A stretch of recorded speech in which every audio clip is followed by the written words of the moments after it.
I first noticed the light flickering from the barn when I had trouble sleeping one night. It was 2:13 a.m., and the glow pierced through my window like a beacon in the dark. I remember sitting on the edge of my bed, straining my eyes to see through the haze of the night. The barn stands about 200 yards from my house, swallowed by the fields of unkempt grass. I remember thinking it felt odd, like something was off. I scanned the area, trying to convince myself it was just an old barn, playfully teasing the night with its light. Each night, I found myself drawn to that light. I'd sit by my window for hours, watching. It felt like a ritual. At first, I thought it might be some kids messing around, but I never heard laughter. Just that flicker like a faulty bulb. It was starting to feel personal. One night, I noticed a shape within the barn, a figure standing still against the backdrop of light. I squinted, trying to make sense of it, telling myself it could be a trick of the light. My heart raced. Maybe it was just a scarecrow or something left behind. I tried to shake the unease off. Days turned into nights, and the figure became a regular part of my nocturnal routine.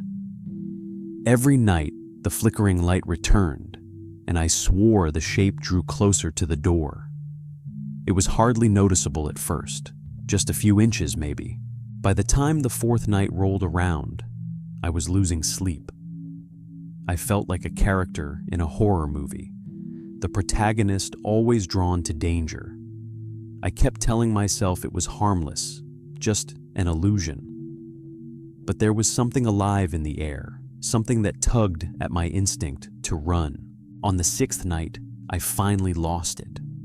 The figure was now mere feet from the barn doors, and I could almost feel its gaze heavy upon me. I moved closer to the window, its features becoming clearer.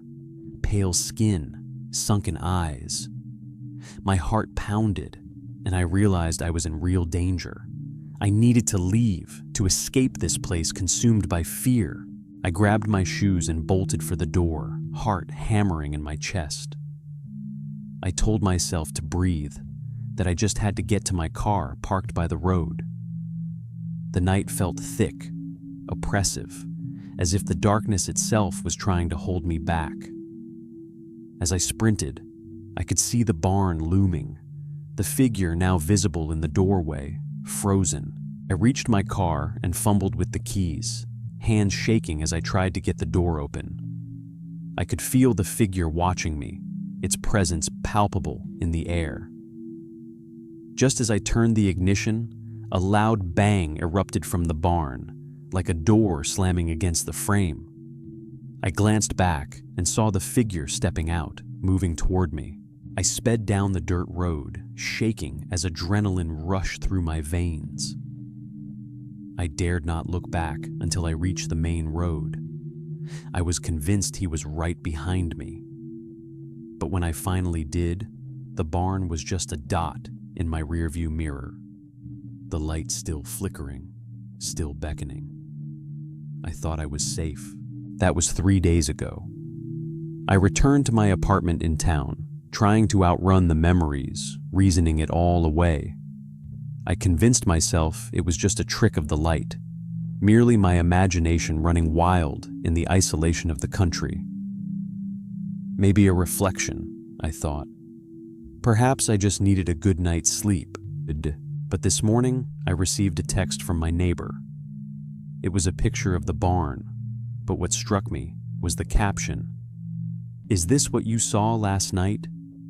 It looks like someone is still there."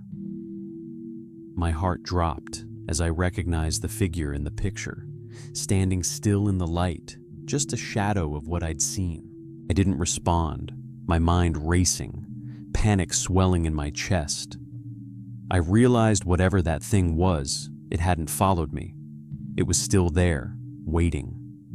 Each flicker was like a message, a promise that it wasn't finished. The light was still on, and now it felt more like a warning. As evening fell, I stood by the window once more, staring into the darkness. The barn was still out there, the light still flickering. I don't know what it wants, but I can't shake the feeling that it knows I'm here, that it's waiting for me. I'm not sure what I'll do when night falls again, but I know I can't keep ignoring it. The last thought that crosses my mind as the night settles in is that I never wanted to uncover a horror story. I just wanted to understand the flickering light in the old barn. But now I can't escape the truth. It's still there, out there, and it's watching.